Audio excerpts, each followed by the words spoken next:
Centurion వేదికగా south ఆఫ్రికాతో జరుగుతున్న తొలి టెస్టులో కేఎల్ రాహుల్ అద్భుతమైన పోరాటంతో టీమిండియాను ఆదుకుని గౌరవప్రదమైన స్కోర్ను అందించాడు.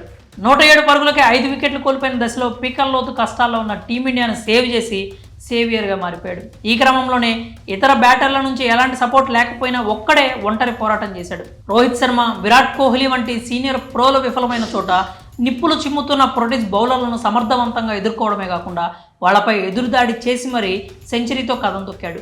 133 బంతుల్లో 14 ఫోర్లు 4 సిక్స్లతో అదరగొట్టాడు. ఈ సెంచరీతో కేఎల్ రాహుల్ సరికొత్త చరిత్ర సృష్టించాడు. ఈ మ్యాచ్ జరుగుతున్న సెంచూరియన్ గ్రౌండ్లో 2 సెంచరీలు చేసిన తొలి ఓవర్సీస్ ప్లేయర్గా కేఎల్ రాహుల్ ఘనత సాధించాడు. 2021లో సౌత్ ఆఫ్రికాలో టీమిండియా పర్యటించినప్పుడు సైతం సెంచూరియన్లో జరిగిన తొలి టెస్ట్ మ్యాచ్లో రాహుల్ సెంచరీతో కథం తొక్కాడు.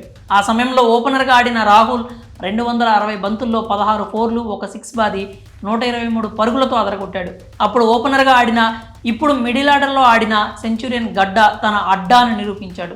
ఇక్కడ వరుసగా ఆడిన 2 టెస్టుల్లోనూ కేఎల్ రాహుల్ సెంచరీలు చేయడం విశేషం. అయితే ఈ మ్యాచ్లో టాస్ ఓడి తొలుత బ్యాటింగ్కి దిగిన టీమిండియాను సౌత్ ఆఫ్రికా పేసర్లు ఆరంభంలో వణికించారు. 24 పరుగులకే రోహిత్ శర్మ, జైస్వాల్, గిల్ వికెట్లను కోల్పోయింది భారత్. అక్కడి నుంచి విరాట్ కోహ్లీ, శ్రేయస్ అయ్యర్ జట్టును కాపాడే ప్రయత్నం చేసినా లంచ్ తర్వాత వాళ్ళిద్దరూ అవుట్ అయిపోయారు. దీంతో ఇండియా కనీసం 150 పరుగులైనా చేస్తుందా లేదా అని అంతా అనుమానించారు.